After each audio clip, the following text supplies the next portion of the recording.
아멘. 임마누엘 찬양대 찬양 감사합니다. 오늘 나눌 말씀은 화목제를 하나님께 드리려거든 이라는 제목으로 말씀 나누겠습니다. 가장 좋은 식당에서 가장 싫어하는 사람과 식사를 하는 것과 가장 저렴한 식당에서 가장 사랑하는 사람과 식사를 한다라면 둘 중에 어느 것을 선택하시겠습니까? 네, 그래도 사랑하는 사람과 함께 식사를 한다라는 분도 있고, 혹은 어떤 분은 가장 좋은 식당에서 가장 사랑하는 사람과 식사를 하고 싶다라고 이제 질문과 다른 대답을 하는 분들도 있으시겠죠. 이렇게 관계가 어려운 사람과 같이 식사를 한다라는 것은 참으로 어려운 일일 것입니다. 마치 이렇게 관계가 망가지거나 또 좋지 않으면 식사하기도 참 힘든데요.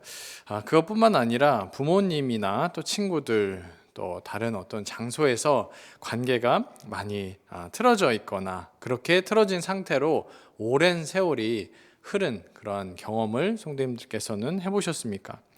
그런 경우가 있다라면 참 그런 시간이 하루나 이틀이어도 마음이 힘들 텐데, 그 관계가 오랫동안 이어진다라면 마음이 굉장히 불편할 것입니다. 그런데 그 불편했던 관계가 회복되는 경험을 하게 된다라면 얼마나 기쁘고 또 감사하겠습니까? 성경에서도 야곱이라는 인물이 그러한 예가 아닐까라는 생각을 합니다. 야곱은 형 에서를 또 속이고 또 속여서 그가 형에게 한 잘못이 있어서 그가 미움을 받고 관계가 틀어질 수밖에 없는 그런 상황이었습니다. 그렇게 20년이 넘도록 형과의 관계가 회복이 되지 않고 있었을 때 야곱의 마음은 굉장히 두려운 마음과 또 형의 얼굴을 봤을 때 그 분노와 화해, 그 기분을 자기가 감당할 수 있을까, 또 죽임을 당하지 않을까라는 그러한 두려움이 있었을 것입니다. 20년이 흐르고 나서 야곱과 에서가 만났을 때 극적인 그 만남의 자리에서 했었던 고백하는 야곱의 말이 있는데, 이것을 같이 읽어볼까요? 창세기 33장 10절의 말씀입니다. 내가 형님의 얼굴을 배운즉 하나님의 얼굴을 본 것 같사오며 형님도 나를 기뻐하십니이다. 네, 처음부터 같이 읽어보겠습니다. 야곱이 이르되 그렇지 아니하니이다. 내가 형님의 눈앞에서 은혜를 입었사오면 청하건대 내 손에서 이 예물을 받으소서. 내가 형님의 얼굴을 배운즉 하나님의 얼굴을 본 것 같사오며 형님도 나를 기뻐하십니이다. 아멘.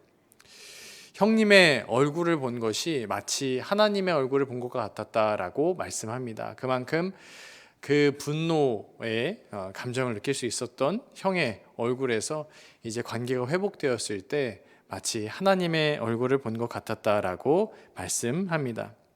이렇듯이 사람과 사람과의 관계가 회복될 때도 굉장히 기쁜 일일 것입니다. 뿐만 아니라 하나님과 우리와의 관계가 회복될 때에도 굉장히 기쁜 일이겠죠. 그러나 하나님과 사람과의 관계에서는 이 기쁨의 관계가 좀 오래 가지 못하는 경우가 있습니다. 예를 들어서 출애굽하여서 그 하나님의 백성으로 구별되어서 나아갔지만 그 이스라엘 백성들이 금송아지라는 것을 만들면서 그 관계가 깨어지게 되었죠. 그랬을 때 이런 관계가 깨어지는 부분들이 또 발생할 수 있겠다라는 생각을 할 수가 있습니다. 그래서 지금 나오는 5대 제사 중에서 여러 제사의 방법을 허락하시고 하나님께 나올 수 있는 방법을 허락하였다라는 것인데요. 그럼 왜 화목제를 드리는가라는 것입니다. 이 이름부터 화목, 어떤 관계에 있고 그러한 것을 생각해 볼 수 있습니다. 하나님께서는 이 관계를 굉장히 중요하게 생각을 하시는데요. 그리고 또한 번제, 소제 다음으로 이 세 번째 제사가 이 화목제입니다. 그러면 삶의 헌신을 의미하는 이런 번제와 소제 다음에 바로 뒤이어 화목제를 다루는데요. 화목제를 다루는 이유를, 드렸던 이유를 여러 가지로 살펴보겠습니다. 첫 번째는 화목제는 자원에서 드리는 예물이었습니다. 번제와 소제는 의무적으로 하루에 2번씩 드리게 되어 있었습니다. 그런데 화목제는 예배자가 선택해서 드리는 예배였습니다. 그래서 화목제는 레위기 7장에 나오듯이 이 감사제와 또 자원제, 서원제 이렇게 3가지로 나눠서 자신이 그러한 감사의 제목이 있을 때 소를 가져오거나 또 자원하는 마음이 있을 때 또 그런 제물을 가지고 오거나 또 어떠한 서원할 만한 그러한 제목들이 있을 때 가지고 와서 하나님께 드리는 것이었죠. 그러니까 어떤 사람은 더 할 수 있는 것이고 어떤 사람은 더 하지 않을 수 있는 그러한 자원하는 마음이 있는 자들이 선택하여서 드리는 예물이었습니다. 2번째는 화목제는 축제의 제사였다라는 것이죠. 축제의 제사였습니다. 축제라는 것이 무엇입니까? 무척 기쁘고 신이 나는 그러한 자리입니다. 왜 신이 나냐면 맛있는 고기가 있었기 때문입니다. 하나님께만 드리는 것이 아니라 그 일부를 예배자와 또 함께한 이들 또 제사장들이 함께 할 수 있다라는 것이죠. 번제를 드릴 때는 다 태워버리니까 번제하고 남는 고기가 없었습니다. 그러나 화목제는 남는 고기가 있다라는 것이죠. 그래서 예배드리는 그 예물을 가지고 온 사람도 행복하고 또 그것을 나눠 먹는 사람도 행복한 것이 이 화목제였습니다. 그래서 레위기 7장 34절을 같이 한번 읽어보겠습니다. 레위기 7장 34절입니다. 내가 이스라엘 자손의 화목제물 중에서 그 흔든 가슴과 든 뒷다리를 가져다가 제사장 아론과 그의 자손에게 주었나니 이는 이스라엘 자손에게서 받을 영원한 소득이니라. 아멘. 소나 양이나 염소 이 중에서 고기 중에서 가슴과 뒷다리를 제사장 아론과 그의 자손들에게 주면 이것이 그들의 소득이 된다라고 말씀합니다. 이전에 다른 소재가 곡물을 제사장에게 주었다면 고기를 줄 수 있는 것이죠. 그런데 이것을 하면서 레위기 7장 15절에서는 언제까지 이 고기를 먹을 수 있는가 그 기한을 다루고 있는데요. 레위기 7장 15절도 같이 읽어보겠습니다. 감사함으로 드리는 화목제물의 고기는 드리는 그날에 먹을 것이요 조금이라도 이튿날 아침까지 두지 말 것이니라. 아멘. 그래서 감사함으로 드리는 그 화목제물의 고기를 그 당일에 예물을 드리고 나서 다 먹으라라고 말씀합니다. 그러니까 이튿날 아침까지 두지 말라고 말씀하고요. 그 다음에 이래서 서원이나 자원제 같은 경우는 이렇게 말씀하는데 레위기 7장 18절인데 제가 읽겠습니다. 만일 그 화목제물의 고기를 셋째 날에 조금이라도 먹으면 그 제사는 기쁘게 받아들여지지 않을 것이요 드린 자에게도 예물답게 되지 못하고 도리어 가증한 것이 될 것이며 그것을 먹는 자는 그 죄를 짊어지리라. 아멘. 그래서 감사제의 경우에는 당일에 예물을 드린 당일에 먹고 자원제, 서원제의 경우에는 이튿날 그 다음 날까지만 나눠 먹으라고 이제 말씀을 합니다. 그러니까 그 당일과 다음 날까지 먹고 셋째 날까지 넘어가게 되면 그것이 예물답지 못하다라고 말씀합니다. 마치 우리가 선물을 할 때 이미 쓰던 것을 선물로 하지 않잖아요. 또 마치 음식을 나눠 먹자고 가지고 왔는데 이미 유통기한이 지나고 상해버린 음식을 가지고 오지 않는 것처럼 이 화목제물은 그 일정 부분을 하나님께 드리고 나서 같이 나눠 먹는 것이기 때문에 그 당일에 먹고 서원제 같은 경우는 자신이 서원하는 것을 다른 사람들도 같이 온 사람들까지 이래서 다음날 왔다라면은 다음날 서원하면서 같이 나눠 먹고 하라고 3일째까지는 두지 말라라고 말씀합니다. 그렇다면 다음으로 본문의 화목제의 절차를 보면 1절부터 5절에 보면 첫 번째로 소로 드리는 화목제를 드리는 방법을 말씀합니다. 첫 번째 단계는 다른 제사들과 마찬가지로 흠이 없는 예물을 예배를 드리는 사람이 선택해서 가지고 오는 것입니다. 그리고 두 번째는 머리에 안수를 하고 잡는 것이고요. 세 번째는 예배자가 제물의 기름 4장에 덮인 것 2 콩팥의 기름을 떼어내서 이제 불태울 수 있도록 준비하는 것입니다. 예배자가 이 긴 과정 가지고 와서 잡아서 또 그것을 떼어내는 것까지 준비하고 있습니다. 6절부터 11절은 같은 방식으로, 그런데 제물의 종류가 소가 아니라 양으로 드리는 방법을 설명합니다. 그래서 흠없는 양으로 회막문에서 선별하고 그 예물의 머리에 안수하고 회막문에서 잡습니다. 그리고 기름을 하나님께 드립니다. 12절부터 17절에서는 염소로 동일한 과정으로 이제 드립니다. 그러면 소만 드리면 되지 왜 염소나 양도 있냐?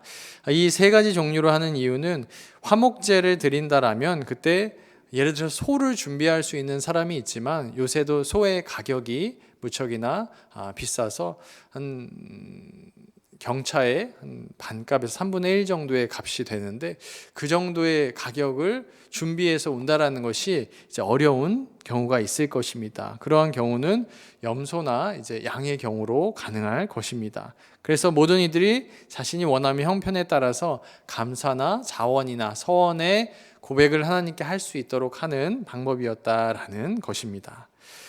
다음은 화목제를 드릴 때 어떤 주의사항이 있었는데요. 17절에 보면 이렇게 말씀합니다. 너희는 기름과 피를 먹지 말라. 이는 너희의 모든 처소에서 너희 대대로 지킬 영원한 규례니라. 아멘. 그래서 기름과 피를 먹지 말라라고 말씀합니다. 그래서 기름과 피를 왜 먹지 말아야 될까요? 왜냐하면 생명의 근원이 이제 피이고 기름은 그 생명을 유지할 수 있는 장치이기 때문입니다. 그래서 생명의 근원과 유지할 수 있는 장치를 먹지 말고 하나님께 드리라라고 말씀합니다. 그리고 화목제를 드리는 마지막 이유를 한번 볼 텐데 레위기 3장 3절과 4절을 같이 읽어보도록 하겠습니다. 그는 또 그 화목제의 제물 중에서 여호와께 화제를 드릴지니 곧 내장에 덮인 기름과 내장에 붙은 모든 기름과 2 콩팥과 그 위에 기름 곧 허리 쪽에 있는 것과 간에 덮인 꺼풀을 콩팥과 함께 떼어낼 것이요. 아멘. 그래서 히브리인들의 이제 그런 이 장기에 대한 어떤 생각을 알 필요가 있습니다. 그래서 우리 같은 경우는 그래서 가장 사랑하는 사람에게 내가 무엇을 꺼내서 보여줄까, 무엇을 너에게 주고 싶다, 이러한 장기로 표현하자면 어떤 것을 한번 들어보셨을까요? 네, 심장이라도 꺼내서 내 마음을 준다 할 때 심장이라는 것으로 이제 표현을 할 것입니다. 그렇다면 히브리인들은 콩팥이나 이 간을 우리 심장과 같이 마음을 다 준다라는 의미로 표현을 할 수 있습니다. 그래서 히브리인의 마음을 담아서 준다라는 것이 이 콩팥과 간이다라는 것이죠. 근데 아까 보면 기름이 또 생명의 유지 장치다라고 말씀을 드렸습니다. 그러니까 하나님께 이것을 구별해서 드렸다라는 것은 자신이 이제 피나 기름 또 콩팥이나 간을 먹는 것이 아니라 하나님께 가장 소중한 것, 심장과 같은 것을 구별해서 드린다라는 의미가 있습니다. 또 하나님께서 나의 생명을 주셨고 나의 생명의 원동력이자 주신 주인이십니다라는 것을 고백하는 것입니다. 그래서 이렇게 3절과 4절에서 왜 이러한 콩팥과 간을 떼어서 하나님께 드리는가라는 것이죠. 또한 이 화목제와 그러면 예수님이 어떤 관계가 있고 우리에게는 우리가 지금 화목제를 하나님께 드리지 않기에 어떤 우리들에게 의미가 있는가라는 말씀을 나누겠습니다. 예수님께서는 요한일서 2장 2절에서 하나님과 우리 사이에 화목제물이 되었다라고 말씀을 합니다. 그러니까 우리가 하나님께 직접적으로 나아갈 수 있는 방도가 없었다라는 것이죠. 그래서 무한한 간격이 있어서 나와 하나님 사이에 나아갈 수 있는 전혀 어떠한 방법도 없었다라는 것입니다. 그럴 때 예수님께서 화목제물이 돼서 하나님과 우리 인간 사이를 화목할 수 있는 그 평화의 상태로 만들어 주셨다라고 말씀합니다. 요한일서 2장 2절에서 이렇게 말씀합니다. 그는 우리 죄를 위한 화목제물이니 우리만 위할 뿐 아니요 온 세상의 죄를 위하심이라. 아멘. 또한 요한일서 4장 10절에서도 이렇게 말씀합니다. 사랑은 여기 있으니 우리가 하나님을 사랑한 것이 아니요 하나님이 우리를 사랑하사 우리 죄를 속하기 위하여 화목제물로 하나님의 아들을 보내셨습니다. 아멘. 그래서 하나님이 우리를 향한 그 사랑과 화목제물의 의미, 예수 그리스도께서 그것을 완성하셨다라는 것을 알 수 있습니다.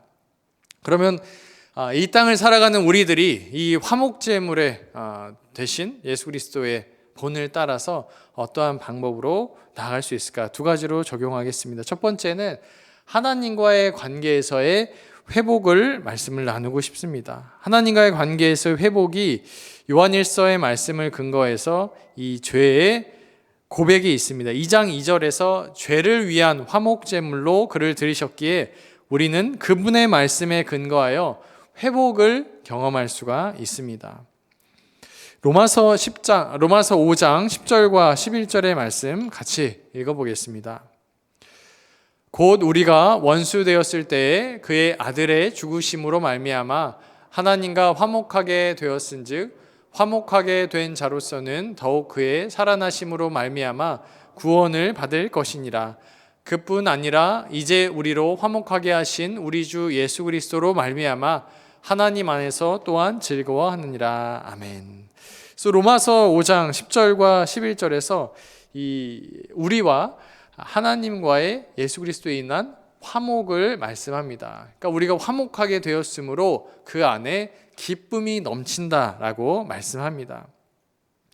그래서 기쁨, 이 성령 안에서의 희락은 이 하나님과의 관계, 회복에 있어서의 기쁨입니다.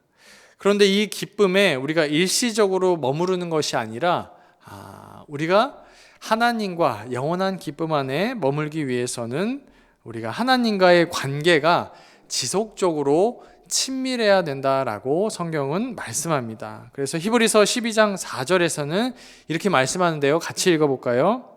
너희가 죄와 싸우되 아직 피 흘리기까지는 대항하지 아니하고. 아멘. 그래서 그리스도인의 이 죄와의 대결, 전투는 죽음의 순간까지 멈추지 않는다라고 히브리서 12장 4절에서 말씀합니다. 그러니까 그것에 후퇴하거나 도망치거나 또 패배하지 말고 끝까지 죄와 싸우라라고 말씀합니다. 이것은 어떤 은퇴하는 시간이 있거나 나이가 예를 들어서 몇 살이 넘어갔으니까 나는 죄와의 싸움이 이제 끝났다라는 것이 없다라는 것이죠. 그러므로 잡은 것 같지만 잡지 않은 것 같이 전력으로 죄와 싸워야 한다라고 말씀합니다. 그래서 하나님과의 관계가 친밀할 수 있도록 오늘, 내일, 모레 끝날 때까지 계속 싸워가야 된다라고 말씀합니다. 그래서 죄와 싸워서 승리하여서 하나님과 가까워짐으로 그 기쁨이 충만하시기를 주님의 이름으로 축복합니다. 두 번째는 옆에 분들을 바라보면서 화목합시다라고 함께 나눠볼까요? 함께 화목합시다. 네. 이것이 또 하나님과의 관계가 회복된 이들이 또 나아가야 될 방향이 아닐까라는 생각을 합니다. 그리스도인이면서도 어떤 형제와 또 많은 관계 속에서 관계가 어그러져 있음에도 성전에 나오는 자들에게 하나님께서 이렇게 말씀하시는데요. 로마서 12장 17절부터 21절의 말씀을 한 목소리로 읽어보겠습니다. 아무에게도 악을 악으로 갚지 말고 모든 사람 앞에서 선한 일을 도모하라. 할 수 있거든 너희로서는 모든 사람과 더불어 화목하라. 내 사랑하는 자들아, 너희가 친히 원수를 갚지 말고 하나님의 진노하심에 맡기라. 기록되었을 때 원수 갚는 것이 내게 있으니 내가 갚으리라고 주께서 말씀하시니라.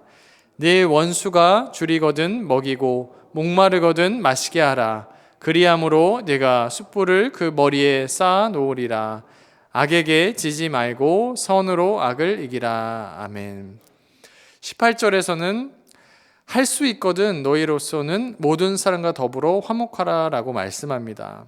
그래서 그리스도인이어서 교회에서는 이제 많은 교우분들과 친밀하고 또 관계가 굉장히 좋을 수 있는데요. 그런데 내일 월요일에 또 출근하여서 만날 회사의 분들을 생각해 볼 때 마음에 좀 거리낌이나 어려움이 있거나 또 화가 나거나 또 회사에 가기 싫은 마음이 들 수 있겠습니다. 또한 가정으로 이제 돌아가려다 보니까 가정에서도 이러한 불화가 있을 수 있겠죠. 그래서 가정과 회사에서의 모든 관계들까지 화목한 관계를 유지하라라고 말씀하고, 반대로 회사와 또 가정에서의 관계는 또 화목하지만 또 교회에서는 좀 어떤 어려움이 있다라면 또 그 관계가 무너지지 않도록, 또 이미 무너져 있다라면 그것을 회복시키고 또 화해하고 회복해야 할 명령을, 이 관계를 회복하라라고 말씀하고 있습니다. 그때 화목하라는 명령을 우리 가운데 주신다라는 것이죠.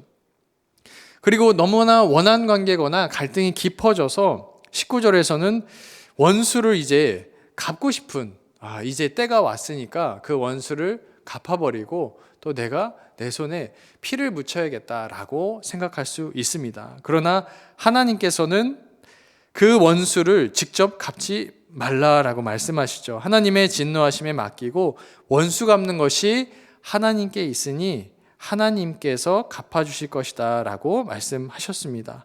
그래서 원수를 갚지 않고 하나님의 손에 맡기는 것, 그것이 참으로 힘들 수 있습니다. 그래서 자신의 손에 직접 피를 묻히거나 직접적으로 어떠한 해를 가하고 싶을 수 있고 분노에 휩싸이기가 쉽습니다. 그렇게 하기에 쉬운 존재이겠죠.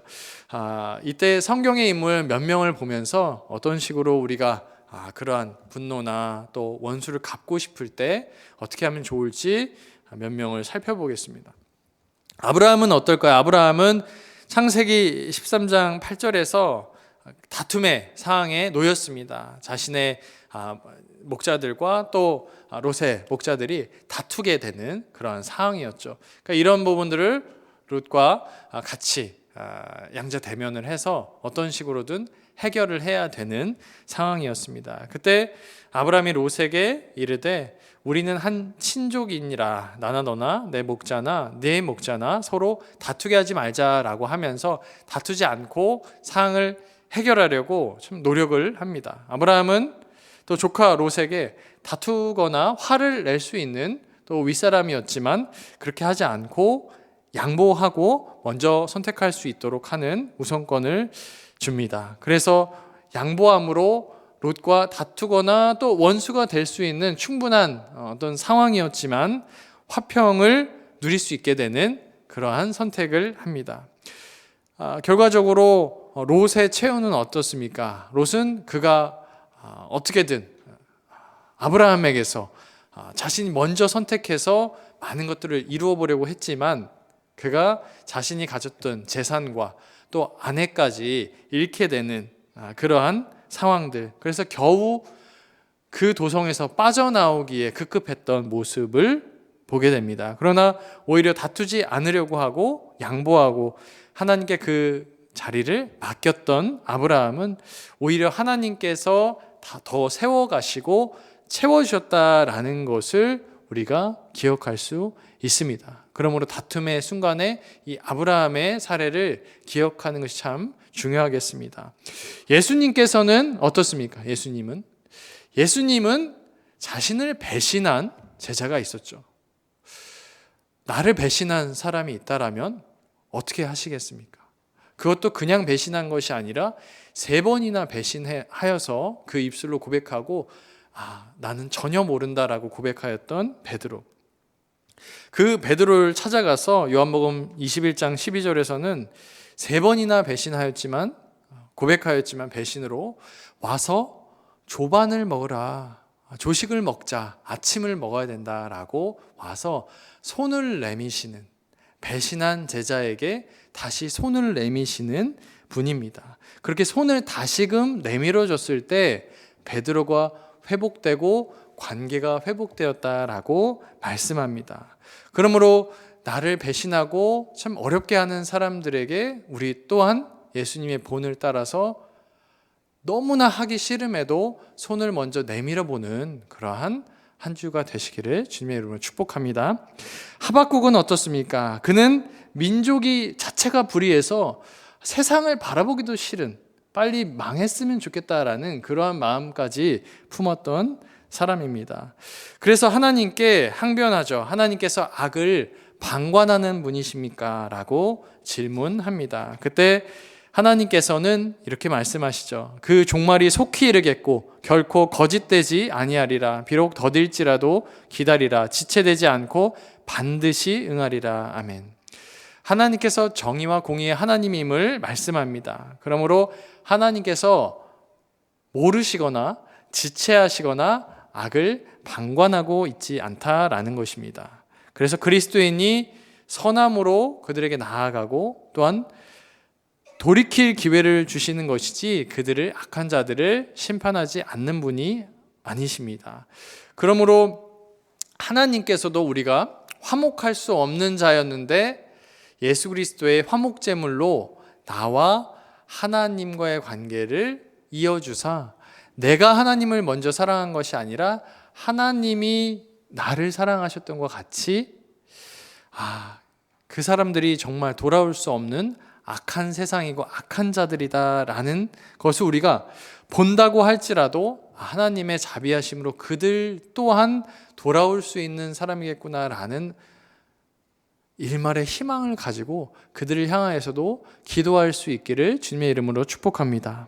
그래서 결과적으로 하나님께서 원하시는 것은 악에게 지지 말고 선으로 악에게 이겨라 라고 말씀합니다.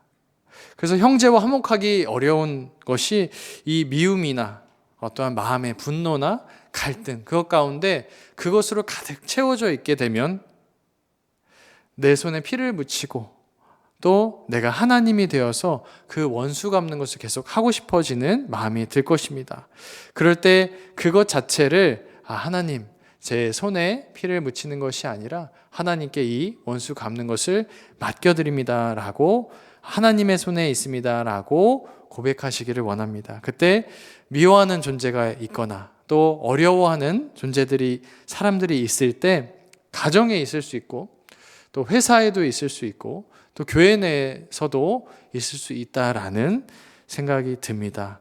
만약에 없다라면 좋겠지만 혹여나 그러한 분들이 있다라면 그때 예수님께서 베드로에게 조반을 먹어라 라고 말씀한 것 같이 그들에 대하여서 예를 들어서 선물을 한다든가 그래서 조반을 같이 먹자라고 먼저 권해본다라든가 그렇게 할 수 있는 선함을 베풀어 보시기를 주님의 이름으로 축복합니다.